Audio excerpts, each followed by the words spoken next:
Olá, nono ano, é o professor Tiago, tudo bem com vocês? Como estão lidando com esse isolamento social, mantendo a higienização das mãos? Espero que passe rápido, espero que todos estejam bem.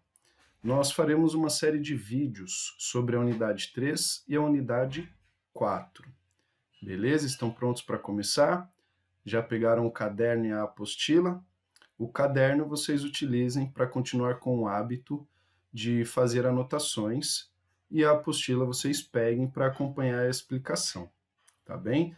Então, primeiramente, no caderno vocês já escrevam o roteiro de estudos. Então, na unidade 3, nós veremos a astronomia, o desenvolvimento tecnológico a partir da astronomia e a exploração do universo.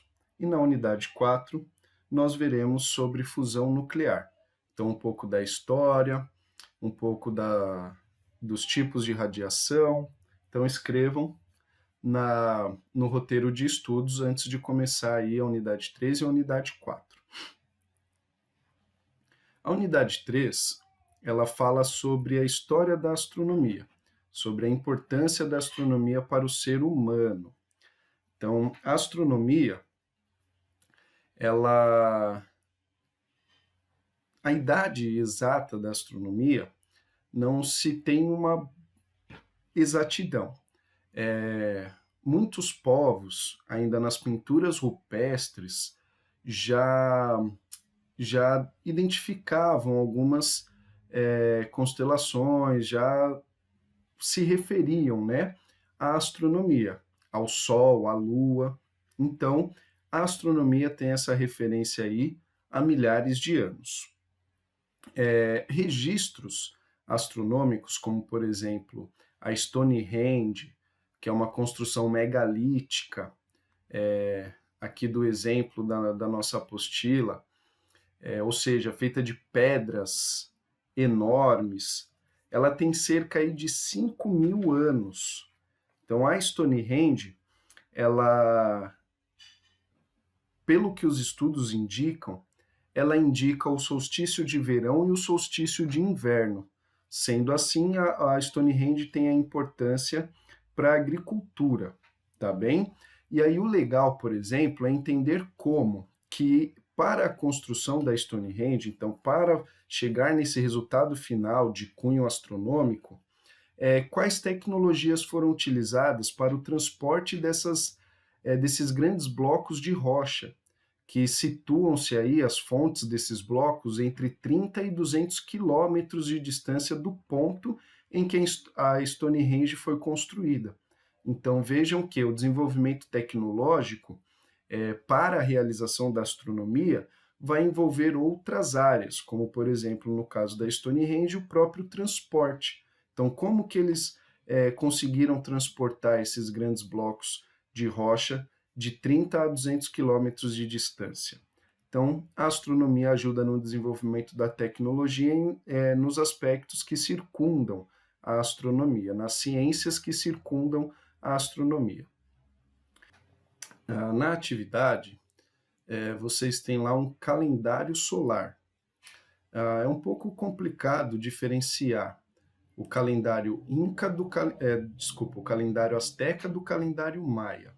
Provavelmente aquele, por ter formas mais quadradas e não tão arredondadas, é o calendário asteca, mas ele é muito semelhante ao calendário maia, que também é semelhante a outros tipos de calendários solares. No caso dos povos maia, o calendário solar era dividido em, por exemplo, 3 partes: um calendário para agricultura, um calendário para fins religiosos, que um complementava o outro, e um calendário geral, total.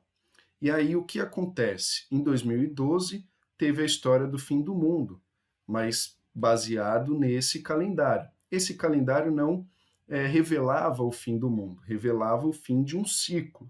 E os maias acreditavam que quando um ciclo terminava, começava outro, assim como já havia acontecido em outras épocas, em outras eras maias. Né? Então, não era bem o fim do mundo, era o final de um ciclo. e aí representava fins religiosos, fins de agricultura e a contagem dos astros no geral, por exemplo, para astrologia. Então, os maias acreditavam já em astrologia. Então, o seu signo determinaria o tipo de profissão que você teria. No final das contas, a astrologia também, então, é tão antiga quanto a astronomia. A segunda imagem é de Apolo 11. O programa Apolo ele vai desde a Apolo 1 até a Apolo 17. Então, da Apolo 1 até a Apolo 10, os lançamentos foram com intuito de testes. Então, foram feitos testes tecnológicos, testes de segurança, testes de comunicação, testes de sobrevivência e exposição do astronauta lá no espaço, até chegar na Apolo 11, que agora em julho de 2021 faz 51 anos do seu lançamento. A Apolo 11 foi lançado em meio a essa corrida espacial. Então, após a Guerra do Vietnã, os Estados Unidos estavam em crise, e aí eles decidiram unificar a nação novamente, participando dessa corrida espacial. Lembrando que essa corrida espacial era contra a antiga União Soviética, a URSS, que foi responsável por lançar o primeiro satélite em órbita, foi responsável por lançar o primeiro animal e o primeiro homem no espaço. Então, os Estados Unidos estavam atrás na corrida espacial, até então que lançou a Apolo 11, levando um dos tripulantes aí, o Neil Armstrong, que foi o primeiro homem, mas não o único, a pisar na Lua. E aí ele falou aquela icônica frase: um pequeno passo para o homem, mas um grande passo para a humanidade. Então, a Apolo 11 ficou marcada historicamente aí por levar o primeiro homem até a Lua. Foi importante também pela corrida espacial, elevando o moral da população norte-americana. A Apolo 11 ainda é recordista, porque foi o foguete mais poderoso da história, então o mais alto, que continha mais combustível químico e tudo mais. Apesar de que hoje em dia se reduziu o tamanho dos foguetes que levavam as naves, as estações espaciais ali, as cápsulas espaciais, mas tem a mesma eficácia e eficiência. A Apolo 11 ajudou muito no desenvolvimento tecnológico. Então, por exemplo, uma cápsula espacial, ela tem aproximadamente o tamanho de um carro popular, um Ford Ka, por exemplo. Então, para que tanta tecnologia assim coubesse dentro de um espaço pequeno, foi necessário diminuir esse equipamento. Então, os microchips passaram a ser inventados, outros equipamentos maiores cada vez foram ficando menores para caberem dentro dessa cápsula, então ocupar menos espaço, ter mais espaço para a tripulação. A Apolo 11 acabou por inspirar o mundo e popularizar a astronomia.